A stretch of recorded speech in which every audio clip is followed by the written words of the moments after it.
S'il est certain que le management à la baguette ou au fouet n'a plus sa place dans les organisations, le terme de manager bienveillant s'invite de plus en plus à la table des discussions. Bon nombre de professionnels que je rencontre ont un avis sur le sujet. Dans les positions les plus opposées que j'ai pu rencontrer, il y a ceux pour qui c'est une évidence et c'est quelque chose d'absolument à développer. D'autres voient ça comme une forme de laxisme, voire une absence de management. Bien entendu, il existe autant de positions intermédiaires qu'il y a d'individus qui se positionnent. Et si vous vous posez des questions sur la bienveillance, comme la bienveillance dans le management est-elle une forme de renoncement? J'aimerais développer la bienveillance dans mon management au quotidien et j'aimerais avoir des éclairages dessus. Ou alors, est-ce que le management bienveillant est un management mou? Eh bien, j'ai peut-être quelque chose pour vous. Avant d'aller plus loin, si vous êtes intéressé par les sujets de management ou de stratégie qui soient respectueuses des hommes et de l'environnement, je vous invite à vous abonner à cette chaîne en cliquant sur le petit bouton s'abonner. Vous serez notifié de la sortie des prochaines vidéos. Et pour cette vidéo en tant que telle, j'aimerais préciser ce que j'appelle la bienveillance. Pour moi, c'est une forme d'amour inconditionnel et d'altruisme qui porte une posture tournée vers l'autre. Et donc cette vidéo propose une réponse à la question: quelle place peut-on lui donner dans le management des équipes au quotidien? Allez, c'est parti. Rapidement, le lien entre deux personnes est quelque chose de complexe qui fait intervenir pour une personne donnée ce qu'elle a été, ce qu'elle est dans l'ici et maintenant, son environnement, l'intention qu'elle a, etc. Je vous rappelle, c'est ce qu'on appelle son paradigme, on l'a vu dans la vidéo sur la gestion des conflits. Et donc vous avez la même chose pour la deuxième personne. Et ces deux personnes vont donc ramener chacun de leur paradigme dans une troisième entité qu'on appelle le lien. Il en existe autant qu'il existe de relations entre les êtres, et c'est ce qui anime les entreprises au quotidien. Je ne vais pas aller plus loin sur la définition du lien en tant que tel, il y a énormément de choses à dire. Ce n'est pas exactement l'objet de la vidéo, mais on aura l'occasion d'en reparler dans d'autres vidéos. Mon point est plutôt d'insister sur le fait que à partir du moment où un lien se crée, tous ces éléments vont rentrer en jeu. Donc, quelle que soit l'attitude ou le comportement du ou de la leader, ils viennent interférer dans le lien. Dit autrement, que le ou la leader ait conscience de ce qui se passe ou non, qu'il ou elle fasse quelque chose ou non, il ou elle influence ce lien. Idem également en face pour le ou la collaboratrice. Ce qui nous amène donc au premier point, puisque si le ou la leader adopte une posture bienveillante sincère, hein, pas une posture qui fait genre bienveillante, parce que ça se voit et c'est pire. Donc si il ou elle adopte une posture bienveillante, il ou elle va ramener ça dans le lien, et il y a fort à parier que la personne en face s'adapte en conséquence, et soit dans une posture bienveillante elle aussi. Pour s'en convaincre, on peut prendre l'exemple, si quelqu'un vient vous voir avec une agressivité forte, cette personne va donc mettre ça dans le lien qui s'anime entre vous et elle, et donc il est fort probable que vous ayez une réaction proportionnée à l'énergie reçue. Il en est de même donc pour une posture bienveillante, ça appelle chez l'autre une énergie de ce type. Alors on est bien d'accord, ce n'est pas une règle mathématique, mais mon expérience montre que ça fonctionne plutôt bien. Il n'est pas rare d'entendre de la part de certains qu'un manager bienveillant est un manager qui se fait marcher dessus.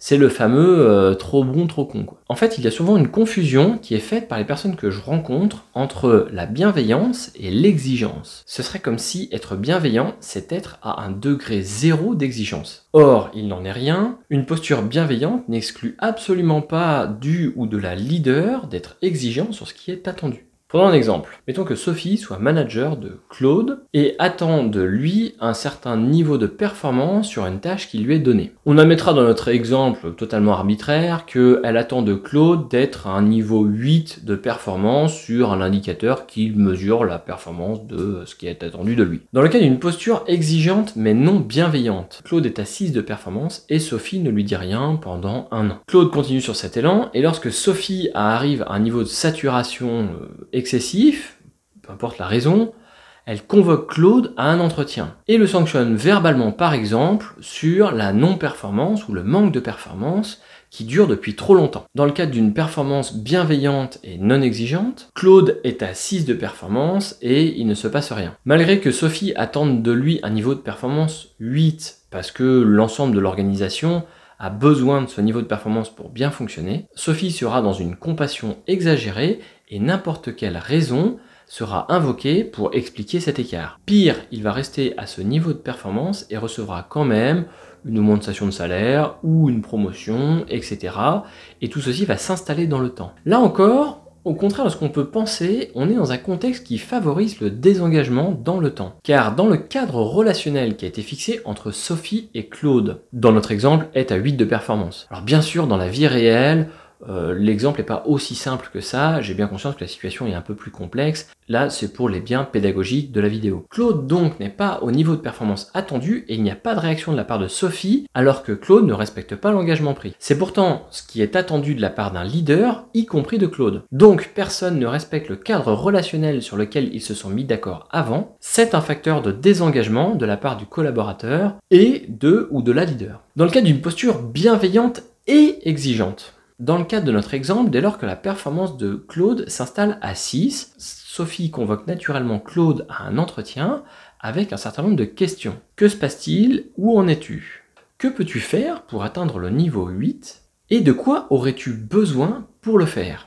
Sophie explique également en quoi il est important que Claude atteigne le niveau 8 pour le bien de l'organisation et de l'ensemble des gens qui y travaillent. Cela permet à Claude de donner du sens à son objectif. À l'issue d'un échange entre Claude et Sophie, ils vont contractualiser à nouveau la relation avec des engagements pris des deux côtés. On peut donc imaginer que Sophie prenne des engagements sur un certain nombre de points de formation, par exemple, complémentaires à apporter à Claude, et que Claude s'engage à la réception de cette formation, à la mettre en œuvre pour atteindre le niveau de performance attendu pour l'organisation, et que Claude soit en mesure de lever la main auprès de Sophie s'il a besoin d'aide à nouveau. Ils peuvent par exemple prendre un rendez-vous un mois plus tard pour assurer un suivi. On constate ainsi qu'il y a un respect dans le contrat de relationnel qu'il y a eu entre les deux personnes, et c'est une condition d'engagement qui permet de mettre à la fois de la bienveillance dans le lien et l'exigence attendue pour obtenir de la performance à la fois du leader et à la fois du collaborateur par rapport à ce qui est attendu au niveau de l'organisation. Voilà, on voit ici que le rôle du leader n'est pas d'opposer la bienveillance et l'exigence, mais plutôt de conjuguer avec les deux afin de permettre la performance des collaborateurs qu'il ou elle accompagne. Si vous connaissez quelqu'un qui serait intéressé par cette vidéo, n'hésitez pas à lui faire suivre par mail ou par les réseaux sociaux ou par vos réseaux internes de l'entreprise. Et si vous faites partie de cette communauté de managers bienveillants, n'hésitez pas à vous abonner à cette chaîne. Et d'ici là, prenez soin de vous, prenez soin de vos proches et à très vite pour une prochaine vidéo.